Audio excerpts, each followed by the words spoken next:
হাইকোর্টের অনুমতিতে মালদার মোথাবাড়িতে যাচ্ছেন শুভেন্দু অধিকারী। মোথাবাড়ি যাওয়ার পথে বাধাপুকুর মোড়ে তাকে স্বাগত জানান ইংরেজবাজারের বিজেপি বিধায়ক শ্রীরূপা মিত্র চৌধুরী। তার সঙ্গে ছিলেন বিজেপি কর্মী সমর্থকরাও।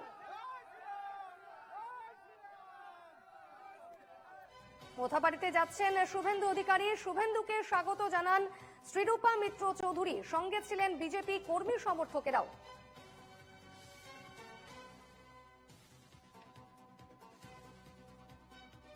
হাইকোর্টের অনুমতিতে মালদার মোথাবাড়ি যাচ্ছেন বিরোধী দলনেতা শুভেন্দু অধিকারী এবং মোথাবাড়ি যাওয়ার পথে বাধাপুকুর মোড়ে তাকে স্বাগত জানান ইংরেজবাজারের বিজেপি বিধায়ক শ্রীরূপা মিত্র চৌধুরী।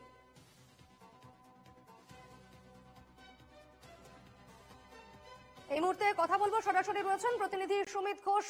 সুমিত, শুভেন্দু অধিকারী তিনি আজ মোথাবাড়ি যাচ্ছেন এবং এই মুহূর্তে কি পরিস্থিতি, কি ছবি?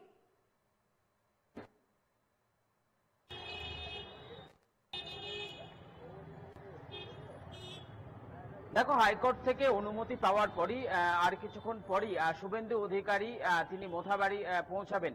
কিছুক্ষণ আগেই তিনি ইংলিশ বাজারের যে বাধাপুকুর এলাকা সেখানে আসেন এবং সেখানে তাকে কার্যত স্বাগত জানানো হয় তৃণমূল কংগ্রেস বিজেপি কর্মী সমর্থকদের পক্ষ থেকে। এখানে বিজেপির একাধিক বিধায়করা উপস্থিত ছিলেন এবং তারপর তিনি এই মুহূর্তে মোথাবাড়ির উদ্দেশ্যে রওনা হয়েছেন। এবং জানো যে কিছুদিন আগেই গোষ্ঠী সংঘর্ষে কার্যত উত্তপ্ত হয়ে উঠেছিল মালদহের মোথাবাড়ি এলাকা এবং বহু পরিবার আক্রান্ত হয়েছিলেন এবং সেই সমস্ত পরিবারগুলির সাথেই আজকে শুভেন্দু অধিকারী কথা বলবেন। তিনি প্রত্যেকটি বাড়িতে যাবেন এবং কথা বলবেন এবং এই নিয়ে কিন্তু গোটা মোথাবাড়ি এলাকায় নিরাপত্তার ব্যবস্থাও করা হয়েছে জোরদার। এবং কিছুক্ষণ পরই সেই মোথাবাড়িতে এসে পৌঁছাবেন রাজ্যের বিরোধী দলনেতা শুভেন্দু অধিকারী।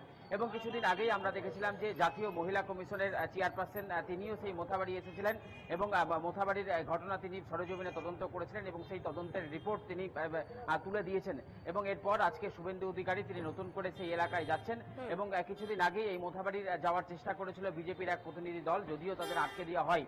এবং আজকে কার্যত হাইকোর্টের নির্দেশ মতোই ঠিক 11টা থেকে 3টার মধ্যে তিনি এই মোথাবাড়িতে যাবেন এবং 3টার আগেই শুভেন্দু অধিকারীকে সেই মোথাবাড়ি ছাড়ার নির্দেশও দেওয়া হয়েছে। সুমিত, হাইকোর্টের নির্দেশে মোথাবাড়ি যাচ্ছেন বিরোধী দলনেতা, সেক্ষেত্রে নিরাপত্তার বিষয়টি কি দেখতে পাচ্ছ?